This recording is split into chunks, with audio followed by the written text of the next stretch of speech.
Hello all, welcome back to Tangents on Cracked Spines. I'm very glad you're back, and if you're new here, welcome. But maybe go back 2 episodes to start this story from the beginning. As a quick intro, I'm Frankie. I'll be your host, reading with unedited personal commentary, works in the public domain. Listener discretion is advised, as the content has plenty of violence, language, and just general adult content. In case you couldn't tell from the name, Tangents on Cracked Spines, we focus more on the macabre. So please, listener discretion is advised, especially for those under, 13. Anyways, we are currently reading Bram Stoker's Dracula. Can't even get the name right. In the last episode, Jonathan Harker continued to keep his travel blog, his diary, and he was like, I'm starting to become more of a night owl. This is weird. The Count talks till late in the night. I think he's the one making my bed and cleaning my food, or getting my food and everything.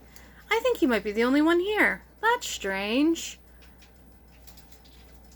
Oh crap, he startled me while I was shaving. I didn't see him in the mirror. Cut myself. Count gets enraged. Breaks the mirror. Well, what am I going to do about a mirror to shave? Zero thought process about the fact that the Count got angry at the sight of blood until he touched your cross. That eventually starts working into his brain. And then he realizes that his assumption was right. The Count is alone. 2,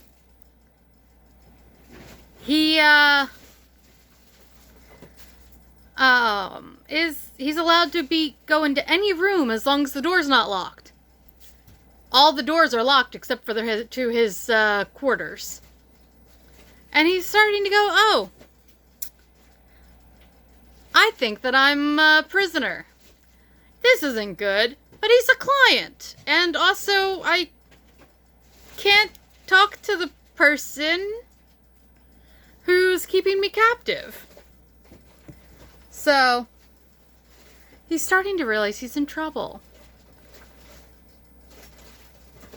And he's thinking about trying to post a letter to his fiancée, Wilhelmina. Let us begin. 12th of May. Let me begin with facts. Bare, meager facts, verified by books and figures, of which there can be no doubt. I must not confuse them with experiences that will have to rest on my own observation or my memory of them. Last evening, when the Count came from his room, he began by asking me questions on legal matters and on the doing of certain kinds of business. I had spent the day wearily over books, and simply to keep my mind occupied, went over some of the matters I had been examined in at Lincoln's Inn. There was a certain method in the Count's inquiries, so I shall try to put them down in sequence. The knowledge may somehow or sometime be useful to me. First, he asked if a man in England might have 2 solicitors or more.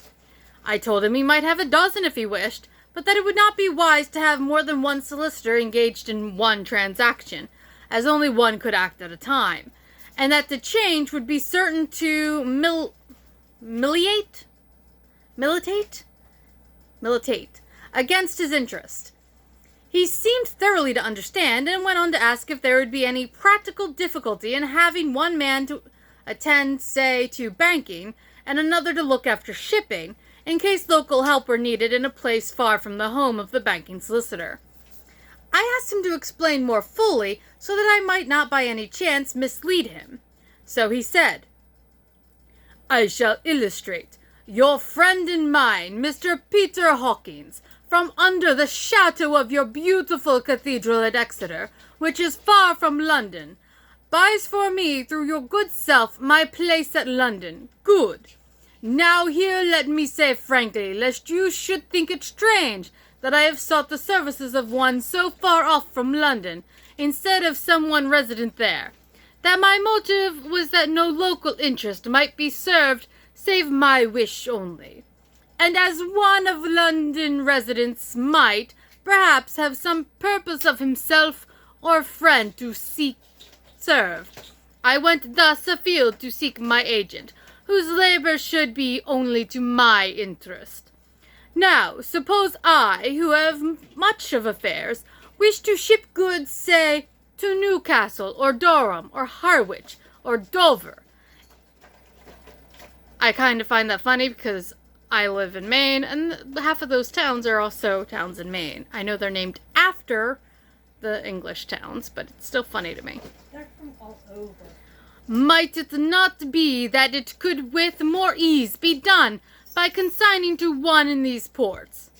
I answered that certainly it would be most easy, but that we solicitors have had a system of agency one for the other, so that local work could be done locally on instruction from any solicitor, so that the client, simply placing himself in the hands of one man, could have his wishes carried out by him without further trouble.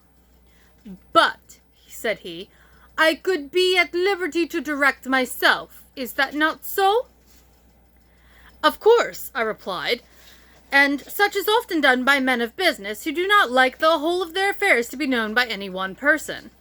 Good, he said, and then went on to ask about the means of making consignments, and the forms to be gone through, and of all sorts of difficulties which might arise, but by forethought could be guarded against. I explained all these things to him to the best of my ability, and he certainly left me under the impression that he would have made a wonderful solicitor, for there was nothing that he did not think of or foresee. For a man who was never in the country, and who did not evidently do much in the way of business, his knowledge and acumen were wonderful. When he had satisfied himself on these points of which he had spoken, and I had verified all as well as I could by the books available, he suddenly stood up and said, Have you written since your first letter to our friend Mr. Peter Hawkins, or to any other? It was with some bitterness in my heart that I answered that I had not, that as yet I had not seen any opportunity of sending letters to anybody. Then write now, my young friend, he said, laying a heavy hand on my shoulder. Write to our friend and to any other, and say, if it will please you, that you shall stay with me until a month from now. Do you wish me to stay so long? I asked, for my heart grew cold at the thought. I desire it much. Nay, I will take no refusal.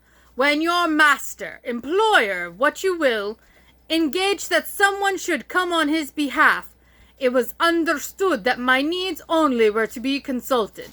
I have not stinted. Is it not so? What could I do but bow acceptance? It was Mr. Hawkins' interest, not mine, and I had to think of him, not myself.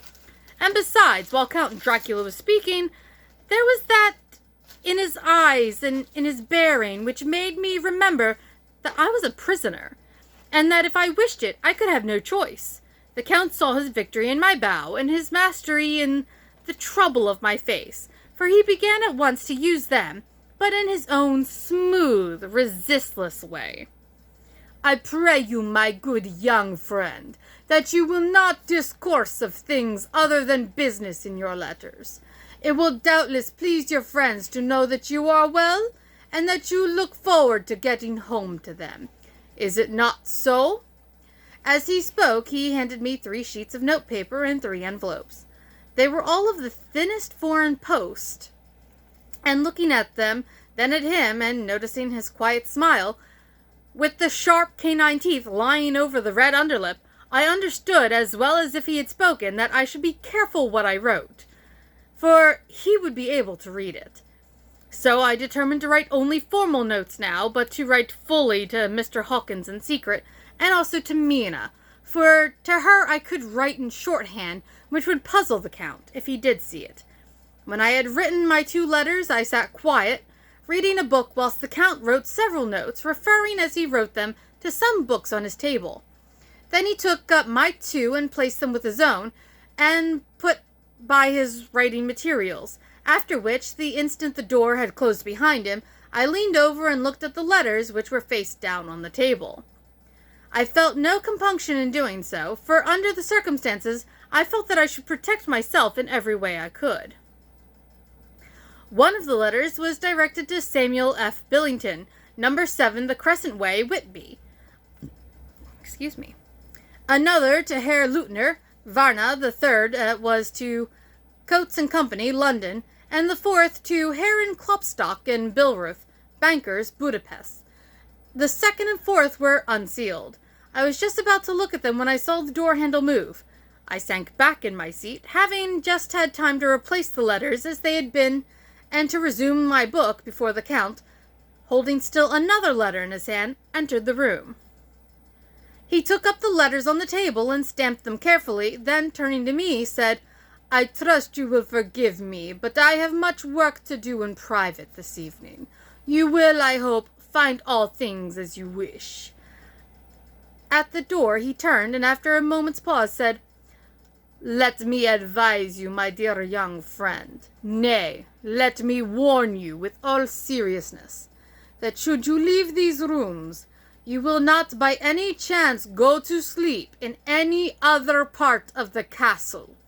It is old and has many memories, and there are bad dreams for those who sleep unwisely. Be warned. Should sleep now or ever overcome you, or be like to you do, then haste to your own chamber or to these rooms. For your rest will then be safe. But if you be not careful in this respect, then—" He finished his speech in a gruesome way, for he motioned with his hands as if he were washing them. I quite understood. My only doubt was as to whether any dream could be more terrible than the unnatural, horrible net of gloom and mystery which seemed closing around me. Later, I endorsed the last words written, but this time there is no doubt in question. I shall not fear to sleep in any place where he is not. I have placed the crucifix over the head of my bed. I imagine that my rest is thus freer from dreams, and there it shall remain. When he left me, I went to my room. After a little while, not hearing any sound, I came out and went up the stone stair to where I could look out towards the south. There was some sense of freedom in the vast expanse, inaccessible though it was to me, as compared with the narrow darkness of this courtyard. Looking out on this, I felt that I was indeed in prison. And I seemed to want a breath of fresh air, though it were of the night. I am beginning to feel this nocturnal existence tell on me. It is destroying my nerve. I start at my own shadow and am full of all sorts of horrible imaginings. God knows that there is ground for my terrible fear in this accursed place. I looked out over the beautiful expanse, bathed in soft yellow moonlight, till it was almost as light as day. In the soft light, the distant hills became melted, and the shadows in the valleys and gorges of velvety blackness. The mere beauty seemed to cheer me. There was peace and comfort in every breath I drew. As I leaned from the window, my eye was caught by something moving a story below me, and somewhat to my left, where I imagined, from the order of the rooms, that the window of the Count's own room would look out. The window at which I stood was tall and deep, stone mullioned, and, though weather-worn, was still complete, but it was evidently many a day since the case had been there. I drew back behind the stonework and looked carefully out. What I saw was the Count's head coming out from the window. I did not see the face, but I knew the man by the neck, and the movement of his back and arms. In any case, I could not mistake the hands which I had had so many opportunities of studying. 'Cause that doesn't sound weird. Yeah. I was at first interested and somewhat amused, for it is wonderful how small a matter will interest and amuse a man when he is a prisoner. But my very feelings changed to repulsion and terror when I saw the whole man slowly emerge from the window and begin to crawl down the castle wall over that dreadful abyss, face down, with his cloak spreading out around him like great wings. At first I could not believe my eyes. I thought it was some trick of the moonlight, some weird effect of shadow. But I kept looking, and it could be no delusion. I saw the fingers and toes grasp the corners of the stones, which means the Count was also barefoot. Worn clear of the mortar by the stress of years, and by thus using every projection and inequality, moved downward with considerable speed, just as a lizard moves along a wall. What manner of man is this, or what manner of creature is it in the semblance of man? I feel the dread of this horrible place overpowering me. I am in fear, in awful fear, and there is no escape for me. I am encompassed about with terrors that I dare not think of. And with that, drink.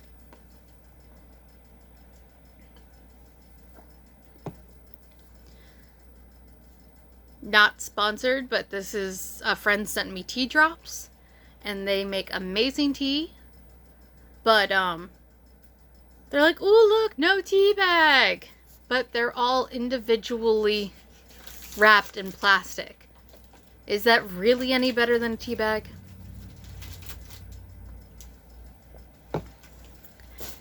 Anyways, 15 May. Once more have I seen the Count go out in his lizard fashion. He moved downward in a sidelong way, some 100 feet down and a good deal to the left. He vanished into some hole or window. When his head had disappeared, I leaned out to try and see more, but without avail. The distance was too great to allow a proper angle of sight. I knew he had left the castle now, and thought to use the opportunity to explore more than I had dared to do as yet. I went back to the room and, taking a lamp, tried all the doors. They were all locked, as I had expected, and the locks were comparatively new. But I went down the stone stairs to the hall where I had entered originally. I found I could pull back the bolts easily enough and unhook the great chains, but the door was locked, and the key was gone. That key must be in the Count's room. I must watch should his door be unlocked, so that I may get it and escape. Good luck.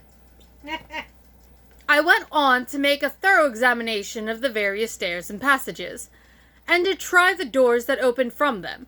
One or two small rooms near the hall were open, but there was nothing to see in them, except old furniture, dusty with age and moth-eaten. At last, however, I found one door at the top of the stairway, which, though it seemed to be locked, gave a little under pressure. I tried it harder, and found that it was not really locked, but that the resistance came from the fact that the hinges had fallen somewhat, and the heavy door rested on the floor. Here was an opportunity which I might not have again. So I exerted myself, and with many efforts forced it back so that I could enter. I was now in a wing of the castle further into the right than the rooms I knew, and a story lower down. From the windows I could see that the suite of rooms lay along to the south of the castle, and the windows of the end room looking out both west and south. On the latter side, as well as to the former, there was a great precipice. The castle was built on the corner of a great rock, so that on three sides it was quite impregnable. And great windows were placed here where sling or bow or culverin could not reach, and consequently light and comfort, impossible to a position which had to be guarded, were secured. To the west was a great valley, and then, rising far away, great jagged mountain fastness. It does not say vast with a V. It does say fast. F. Rising peak on peak, the sheer rocks studded with mountain ash and thorn, whose roots clung in cracks and crevices and crannies of the stone. This was evidently the portion of the castle occupied by the ladies in bygone days, for the furniture had more air of comfort than any I had seen. The windows were curtainless, and the yellow moonlight, flooding in through the diamond panes, enabled one to see even colors, whilst it softened the wealth of dust which lay over all, and distinguished in some measure the ravages of time and the moth. My lamp seemed to be of little effect in the brilliant moonlight, but I was glad to have it with me, for there was a dread loneliness in the place which chilled my heart and made my nerves tremble. Still, it was better than living alone in the rooms which I had come to hate from the presence of the Count, and after trying a little to school my nerves, I found a soft quietude come over me. Here I am, sitting at a little oak table, where in old times possibly some fair lady sat to pen, with much thought and many blushes, her ill-spelt love-letter, and writing in my diary in shorthand all that has happened since I closed it last. It is 19th century up to date with a vengeance. And yet, unless my senses deceive me, the old centuries had, and have, powers of their own which mere modernity cannot kill. I think that's how you say that? Modernity? Later. Morning of 16th May. My birthday! God preserve my sanity, for to this I am reduced. Safety and the assurance of safety are things of the past. Whilst I live on here, there is but one thing to hope for, that I may not go mad, if indeed I be not mad already. If I be sane, then surely it is maddening to think that of all the foul things that lurk in this hateful place, the Count is the least dreadful to me, that to him alone I can look for safety, even though this be only whilst I can serve his purpose. Great God, merciful God, let me be calm, for out of that way lies madness indeed. I begin to get new insights on certain things which have puzzled me. Up to now, I never quite knew what Shakespeare meant when he made Hamlet say, "My tablets, quick, my tablets, 'tis meet that I put it down," etc. For now, feeling as though my own brain were unhinged, or as if the shock had come which must end in its undoing, I turned to my diary for repose. The habit of entering accurately must help to soothe me. The Count's mysterious warning frightened me at the time. It frightens me more now when I think of it, for in future he has a fearful hold upon me. I shall fear to doubt what he may say. When I had written in my diary and had fortunately replaced the book and pen in my pocket, I felt sleepy. The Count's warning came into my mind, but I took a pleasure in disobeying it. The sense of sleep was upon me, and with it the obstinacy which sleep brings out as outrider. The soft moonlight soothed, and the wide expanse without gave a sense of freedom which refreshed me. I determined not to return tonight to the gloom-haunted rooms, but to sleep here, where of old ladies had sat and sung and lived sweet lives, whilst their gentle breasts were sad for their menfolk away in the midst of remorseless wars. That's an interesting way to put it.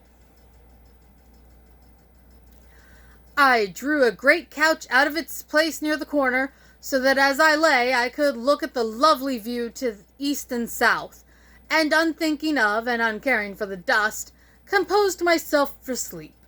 I suppose I must have fallen asleep. I hope so, but I fear, for all that followed was startlingly real. So real that now, sitting here in the broad, full sunlight of the morning, I cannot in the least believe it was all sleep. I was not alone. The room was the same, unchanged in any way since I came into it. I could see along the floor in the brilliant moonlight my own footsteps, marked where I had disturbed the long accumulation of dust. In the moonlight opposite me were 3 young women, ladies by their dress and manner. I thought at the time that I must be dreaming when I saw them, for, though the moonlight was behind them, they threw no shadow on the floor. They came close to me, and looked at me for some time, and then whispered together. 2 were dark, and had high aquiline noses, like the Count, and great dark piercing eyes that seemed to be almost red when contrasted with the pale yellow moon. The other was fair as can be, with great wavy masses of golden hair and eyes like pale sapphires. I seemed somehow to know her face, and to know it in connection with some dreamy fear, but I could not recollect at the moment how or where. All three had brilliant white teeth that shone like pearls against the ruby of their voluptuous lips. There was something about them that made me uneasy, some longing and at the same time some deadly fear. I felt in my heart a wicked burning desire that they would kiss me with those red lips. It is not good to note this down, lest some day it should meet Mina's eyes, and cause her pain. But it is the truth. They whispered together, and then they all three laughed. Such a silvery musical laugh, but as hard as though the sound never could have come through the softness of human lips. It was like the intolerable tingling sweetness of water glasses when played on a cunning hand. The fair girl shook her head coquettishly, and the other two urged her on. One said, "Go on, you're the first, and we shall follow. Yours is the right to begin." The other added, "He is young and strong. There are kisses for us all." I lay quiet, looking out under my eyelashes in an agony of delightful anticipation. The fair girl advanced and bent over me till I could feel the movement of her breath upon me. Sweet it was in one sense, honey sweet, and sent the same tingling through the nerves as her voice, but with a bitter underlying, a bitter offensiveness, as one smells in blood. I was afraid to raise my eyelids, but looked out and saw perfectly under the lashes. The girl went on her knees and bent over me, simply gloating. There was a deliberate voluptuousness which was both thrilling and repulsive, and as she arched her neck, she actually licked her lips like an animal, till I could see in the moonlight the moisture shining on the scarlet lips and on the red tongue as it lapped the white, sharp teeth. Lower and lower went her head as the lips went below the range of my mouth and chin, and seemed about to fasten on my throat. Then she paused, and I could hear the churning sound of her tongue as it licked her teeth and lips, and could feel the hot breath on my neck. Then the skin of my throat began to tingle as one's flesh does when the hand that is to tickle it approaches nearer.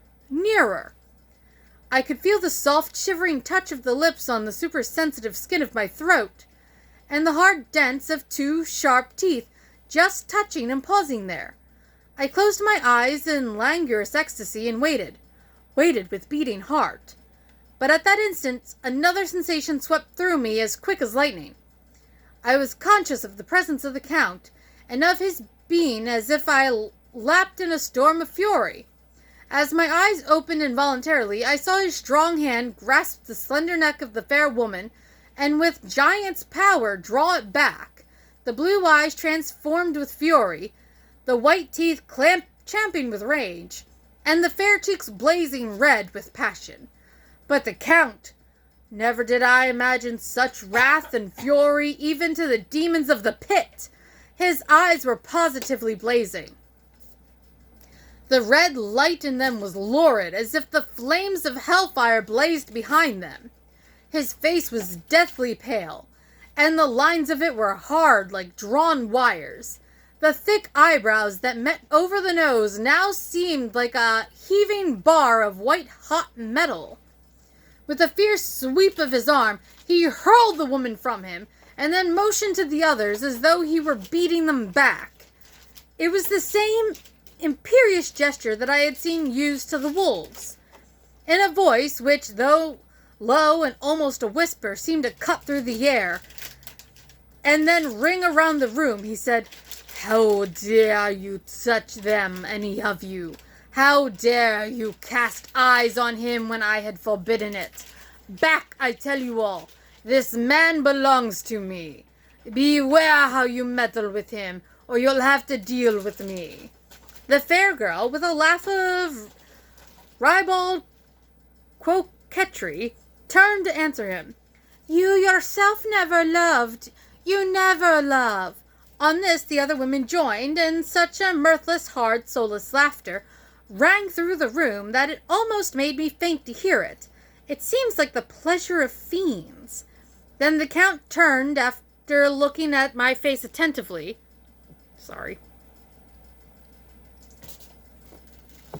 And said in a soft whisper, "Yes, I too can love. You yourselves can tell it from the past. Is it not so? Well, now I promise you that when I am done with him, you shall kiss him at your will. Now go! Go! I must awaken him, for there is work to be done." "Are we to have nothing tonight?" said one of them with a low laugh as she pointed to the bag which he had thrown upon the floor and which moved as though there were something living within it. For answer he nodded his head. One of the women jumped forward and opened it. If my ears did not deceive me, there was a gasp and a low wail as of a half-smothered child. The women closed round whilst I was aghast with horror, but as I looked they disappeared, and with them the dreadful bag. There was no door near them, and they could not have passed me without my noticing. They simply seemed to fade into the rays of moonlight and passed out through the window, for I could see outside the dim, shadowy forms for a moment before they entirely faded away. Then the horror overcame me, and I sank down into unconsciousness. We're only moving on to chapter 4, guys. And I do use that as a gender neutral term, sorry. Jonathan Harker's journal, continued. I awoke in my own bed. If it be that I had not dreamt, the Count must have carried me here. I tried to satisfy myself on the subject, but could not arrive at any unquestionable result. To be sure, there were certain small evidences, such as that my clothes were folded and laid by in a manner which was not my habit. My watch was still unwound, and I am rigorously accustomed to wind it the last thing before going to bed, and many such details. But these things are no proof, for they may have been evidences that my mind was not as usual, and, from some cause or another, I had certainly been much upset. I must watch for proof. Of one thing I am glad. If it was that the Count carried me here and undressed me, he must have been hurried in his task, for my pockets are intact. I am sure this diary would have been a mystery to him, which he would not have brooked. He would have taken or destroyed it. As I look around this room, although it has been to me so full of fear, it is now a sort of sanctuary, for nothing can be more dreadful than those awful women who are waiting to suck my blood. 18th May. I have been down to look at that room again in daylight, for I must know the truth. When I got to the doorway at the top of the stairs, I found it closed. It had been so forcibly driven against the jamb that part of the woodwork was splintered. I could see that the bolt of the lock had not been shot, but the door is fastened from the inside. I fear it was no dream, and must act on this surmise. 19th May. I am surely in the toils. Last night the Count asked me in the suavest tones to write 3 letters. One saying that my work here was nearly done, and that I should start for home within a few days. Another that I was starting on the next morning from the time of the letter, and the third that I had left the castle and arrived in Bistritz. I would fain have rebelled, but felt that in the present state of things it would be madness to quarrel openly with the Count whilst I am so absolutely in his power, and to refuse would be to excite his suspicion and to arouse his anger. He knows that I know too much, and that I must not live, lest I be dangerous to him. My only chance is to prolong my opportunities. Something may occur which will give me a chance to escape. I saw in his eyes something of that gathering wrath which was manifest when he hurled that fair woman from me. He explained to me that posts were few and uncertain, and that my writing now would ensure ease of mind to my friends, and he assured me with so much impressiveness that he would countermand the latter letters, which would be held over at Bistritz until due time in case chance would admit of my prolonging my stay. That to oppose him would have been to create new suspicion. I therefore pretended to fall in with his views, and asked him what dates I should put on the letters. He calculated a minute, and then said, "The first should be June 12th, the second June 19th, and the third June 29th. I now know the span of my life. God help me. 28th May. There is a chance of escape, or at any rate of being able to send word home. A band of Zigni have come to the castle. They are encamped in the courtyard. These Zigni are gypsies." I know, it's a bad word. This book is from the 1800s.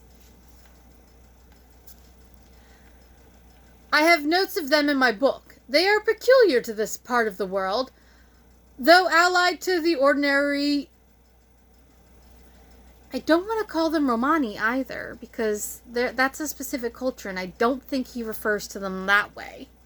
I think he refers to them the way I learned the word growing up, which does not make it any better, but it does mean, like, carny. Though allied to the ordinary travelers all over the world. There are thousands of them in Hungary and Transylvania, who are almost outside all law. They attach themselves as a rule to some great noble or boyar, and call themselves by his name.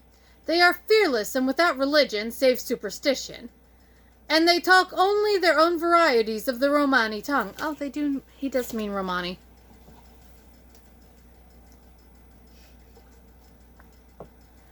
"I shall write some letters home, and shall try to get them to have them posted. I have already spoken them through my window to begin acquaintanceship. They took their hats off and made obeisance and many signs, which, however, I could not understand any more than I could their spoken language. I have written the letters. Mina's is in shorthand, and I simply asked Mr. Hawkins to communicate with her. To her I have explained my situation, but without the horrors which I only surmise. It would shock and frighten her to death were I to expose my heart to her. Should the letters not carry, then the Count shall not yet know my secret or the extent of my knowledge. I have given the letters. I threw them through the bars of my window with a gold piece, and made the signs I could to have them posted. The man who took them pressed them to his heart and bowed, and then put them in his cap. I could do no more.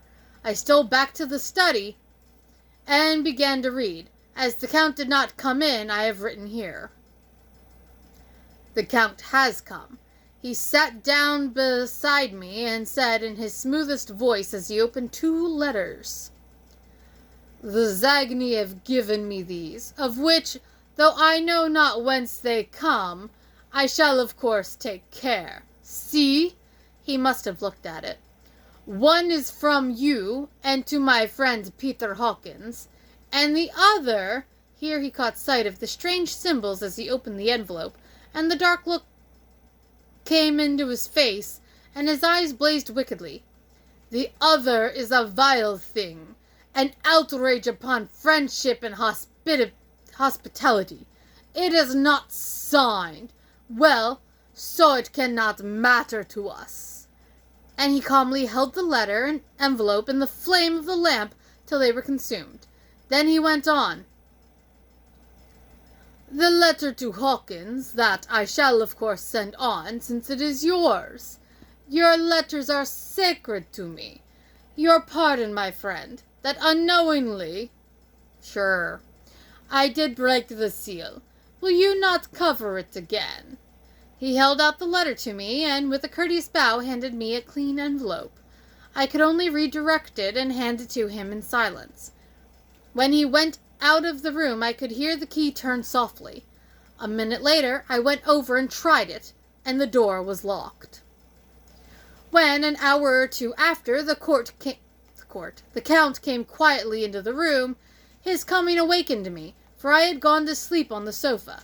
He was very courteous and very cheery in his manner, and seeing that I had been sleeping, he said, "So, my friend, you are tired. Go to bed. There is the surest rest. I may not have the pleasure to talk tonight, since there are many labors to me, but you will sleep, I pray." I passed to my room and went to bed, and, strange to say, slept without dreaming. Despair has its own calms. 31st May. This morning, when I woke, I thought I would provide myself with some paper and envelopes from my bag and keep them in my pocket, so that I might write in case I should get an opportunity. But again a surprise, again a shock. Every scrap of paper was gone, and with it all my notes, my memoranda relating to railways and travel, my letter of credit, in fact all that might be useful to me, were I once outside the castle. I sat and pondered a while, and then some thought occurred to me, and I made search of my portmanteau and in the wardrobe where I had placed my clothes. The suit in which I had travelled was gone, and also my overcoat and rug. I could find no trace of them anywhere. This looked like some new scheme of villainy. 17th June. This morning, as I was sitting on the edge of my bed, cajoling? Cudgelling?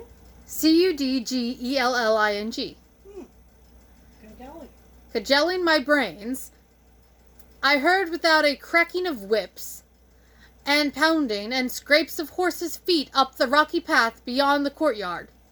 With joy I hurried to the window, and saw drive into the yard 2 great lighter wagons, each drawn by 8 sturdy horses, and at the head of each pair a Slavic, with his wide hat, great nail-studded belt, dirty sheepskin, and high boots. They had also their long staves in hand. I ran to the door, intending to descend and try and join them through the main hall, as I thought that might be open for them. Again a shock. My door was fastened on the outside. Then I ran to the window and cried to them. They looked up at me stupidly and pointed, but just then the hetman of Zagny came out, and seeing them pointing to my window, said something, at which they laughed. Henceforth, no effort of mine, no piteous cry or agonized entreaty, would make them even look at me. They resolutely turned away. The lighter wagons contained great square boxes with handles of thick rope. These were evidently empty by the ease with which the Slavics handled them, and by their resonance as they were roughly moved. When they were all unloaded and packed in a great heap in one corner of the yard, the Slavics were given some money by the Zagny, and, spitting on it for luck, lazily went each to his horse's head. Shortly afterwards, I heard the cracking of their whips die away in the distance. 24th June, before morning. Last night, the Count left me early, and locked himself into his own room. As soon as I dared, I ran upon the winding stair, and looked out of the window, which opened south. I thought I would watch for the Count, for there is something going on. The Zagny are quartered somewhere in the castle, and are doing work of some kind. I know it, for now and then I hear a faraway muffled sound, as of mattock and spade, and whatever it is, it must be the end of some ruthless villainy. I had been at the window somewhat less than half an hour, when I saw something coming out of the Count's window. I drew back and watched carefully, and saw the whole man emerge. It was a new shock to me to find that he had on the suit of clothes which I had worn whilst travelling here, and slung over his shoulder the terrible bag which I had seen the women take away. There could be no doubt as to his quest, and in my garb, too.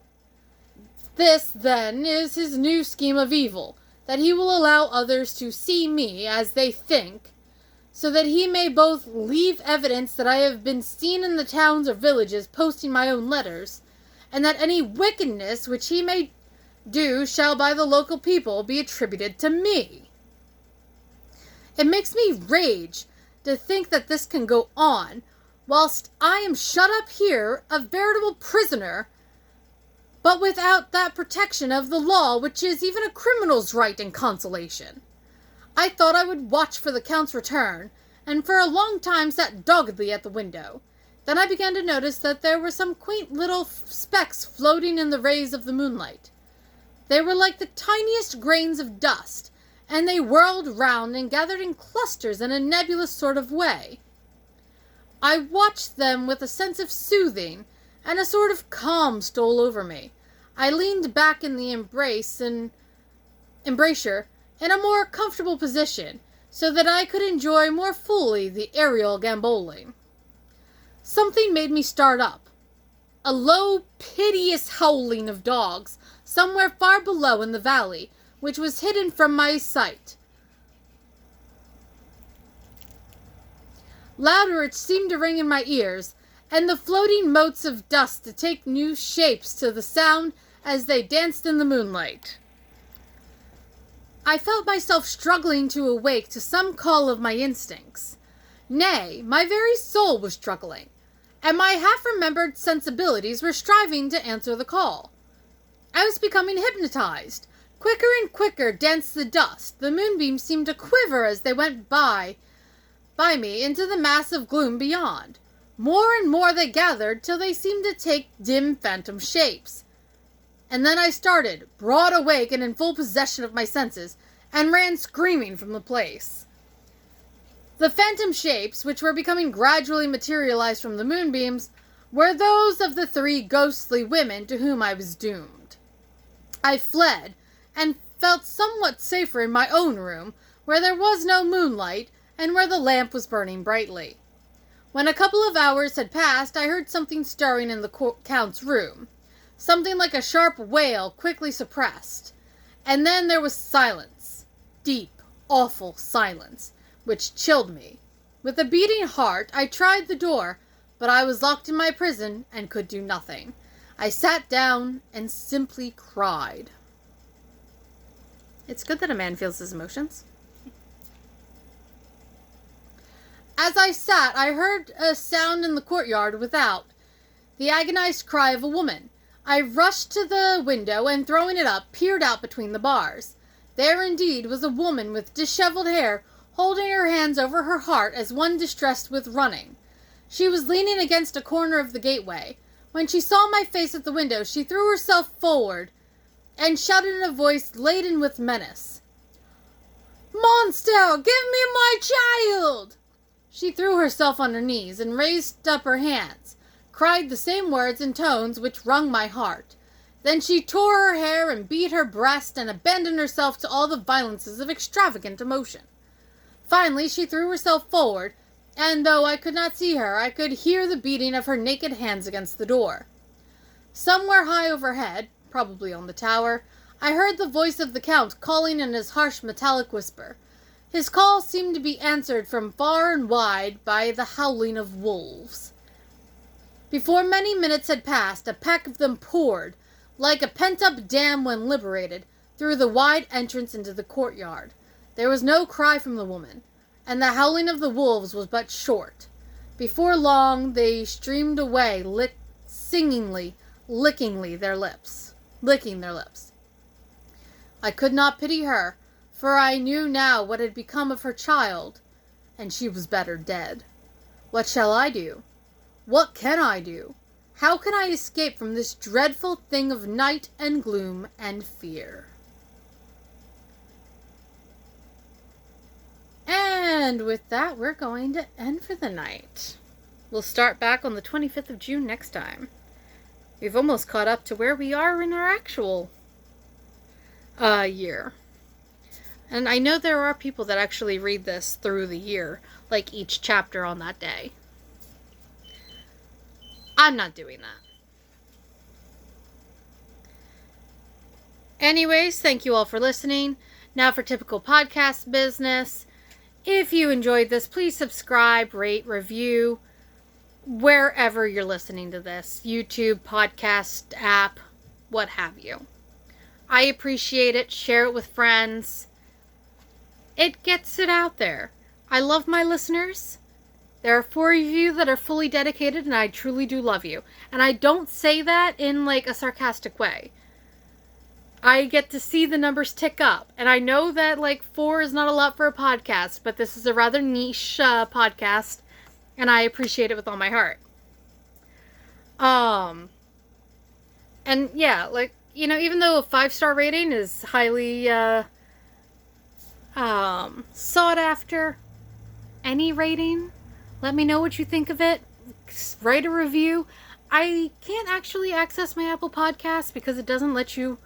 I had to change phone numbers quite suddenly, and I wasn't able to change my phone number, so I can't access my Apple account.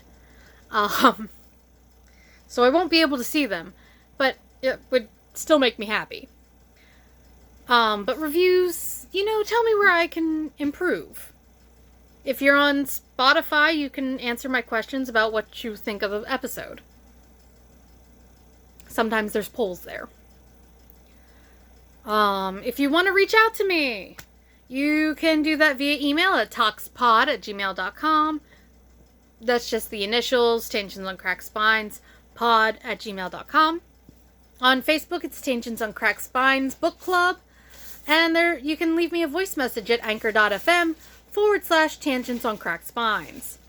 The Facebook page and my personal Tumblr will have polls and updates as to what's going on, and it'll let you know what I'm reading. If you go to YouTube or my TikTok, links will all be in the bio, you can get daily poems read by me. If you want to support me, there's my Linktree will be in the bio. It'll also have ways to support me, including my personal Etsy shop, which does have talk-specific merch. I really should do Don Quixote at some point because I made a Don Quixote shirt.